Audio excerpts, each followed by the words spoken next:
Alright, so check it out. I'm posting this video with a sick introduction because these shades are polarized and I upgraded my free ballistic eyewear that were clear. I got the dark lens, but it's polarized. Looks awesome. I'm really not that cool, so I'll take them off. This video is another confessional of being 30 plus years old joining the military. I am now a second lieutenant and I'm finishing up my BULLOC, which is Basic Officer Leadership course. It is a secondary school to OCS, and you specialize in signal engineering, which is what I did, infantry, artillery, chemical, military police. There's so many different schools. So I won't go into a crazy amount of detail. I actually have to run into class in a little bit. Graduation is in about a month. I'm very excited. I will be PCSing to Lord knows where. I don't know. I'm hoping Hawaii. Colorado, I hear, is really awesome. I'm definitely really active. Wherever I go, I have to have a jiu-jitsu gym. I'm into Muay Thai as well. Surfing would be awesome if I'm in Hawaii, as well as kiteboarding.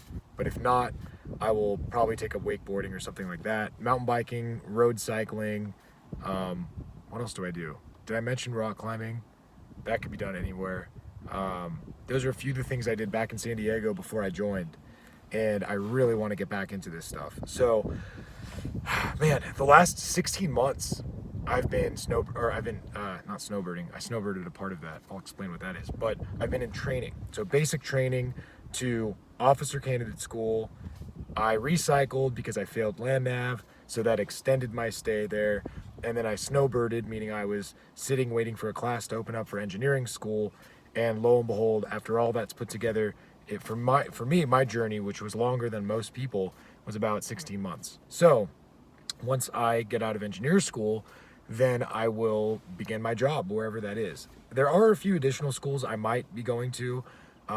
There's a sapper school, which is like demolition. There's also airborne school and ranger school.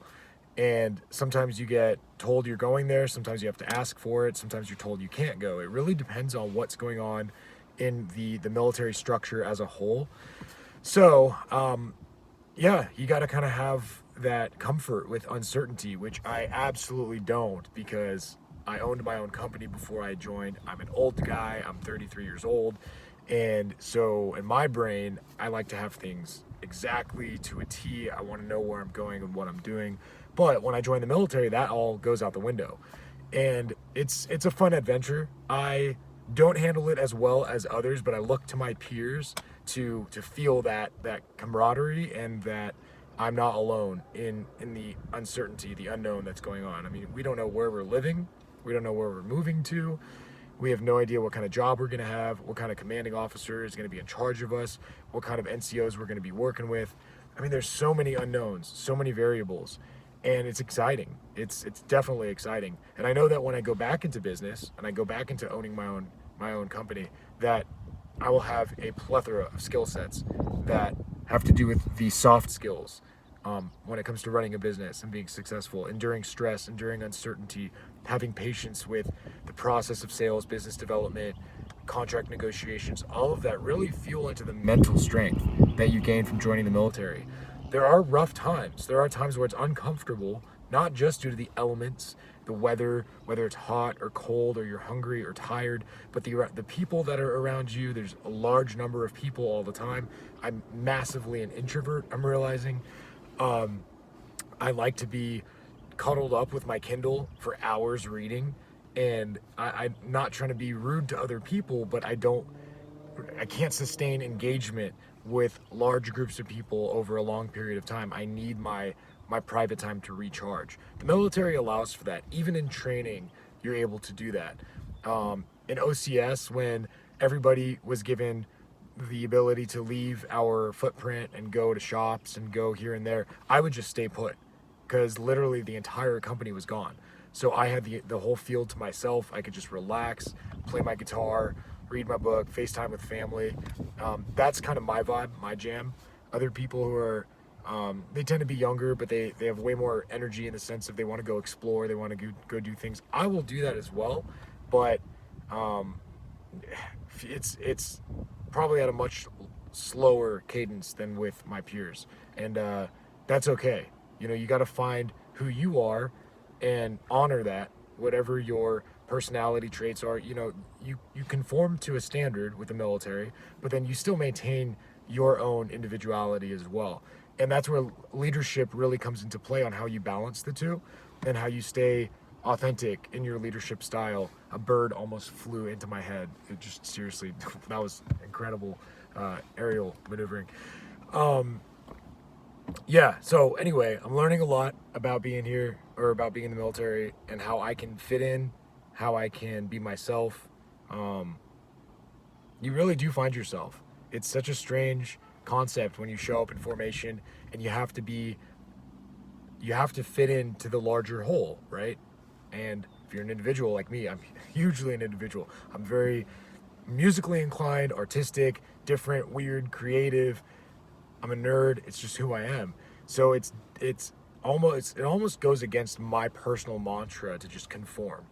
But I'm realizing that in the military, it's not solely about that. There's obviously a larger mission at hand, a larger goal, and to succeed.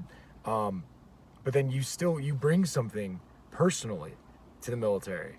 You bring your own level of emotional intelligence, industry experience, leadership experience, and that helps as well. So there is a balance.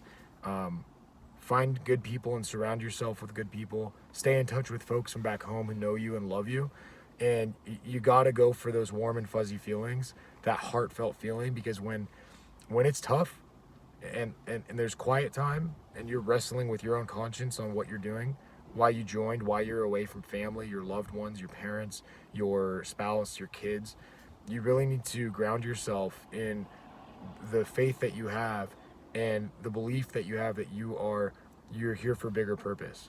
That's super important. This isn't just a job. This isn't a 9 to 5. Absolutely not. It's 24/7. It's a lot of stress. It's a lot of tasks getting thrown your way that you're not comfortable with at a pace you're not comfortable with, because that's what warfare is about. That's what any fight in life is about. And that's when you reach down deep inside of you and you kind of pull out the wherewithal, the resilience that you're developing along the way. I would say the closest thing that comes to it is owning your own company, at least in my experience. Maybe going out on I don't know, I never grabbed a backpack and just traveled the world for 3 months or 12 months, but if you were to do something at that level of discomfort, that's where you grow significantly. And there's so many adventures I want to have now in life now, because I've learned what I can sustain in the military. I've been outside of my comfort zone for so much, and I'm realizing I didn't drop. I'm still here. And getting recycled in land nav at OCS was pretty rough, having to go through that twice. But now I can land nav like a champ. I got all my points in Bullock, and it was fun. I actually really enjoyed it. So something that intimidated me now becomes fun. If you do jiu-jitsu, you know the same thing. The same feeling of getting choked out, getting submitted, getting tapped out for 6 to 12 months totally sucks. But then you keep going back to the mats, and then you're way less intimidated. And maybe you can get a fight in real life, or an altercation, and realize, like, wow, my heart rate's not even changing. I can be tactical about it. That's why I absolutely love jiu-jitsu. Anywho, so this is just a quick check-in that being old and joining isn't a terrible thing. You can do it. Yes, you're leaving an industry and a career field that you've been a part of, that you're invested in. You probably know a lot of people and have a substantial level of relationships in your industry, but you can always go back, and you'll go back better than you were before. You'll definitely leave the military stronger, smarter, in better shape, wiser, with an ability to cross so many different cultural barriers and language barriers, socioeconomic, whatever it is. You realize the melting pot that America is, and you get to interact with so many awesome people that you would have never met, even internationally. That is a really cool concept and element to being in the military. So I hope these videos help. I know that they do because of your comments, so thank you for posting. Thanks for encouraging me to keep this content coming. And I'm podcasting now. The podcast is called 6 Figure Couch Surfer. And check out the website. I'm starting to blog about books that I've read. I'm an avid book reader. I've read about 200 to 300 books in the last 4 years. Like I said, I'm a huge nerd. So stay encouraged.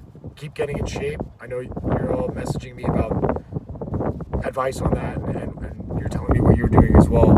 Keep running, sit-ups, push-ups. Just do the basics and keep at it. Anyway, I got to run to class. I just realized I have a few more minutes. So I'll post some more videos. But yeah. All right. Thanks for watching.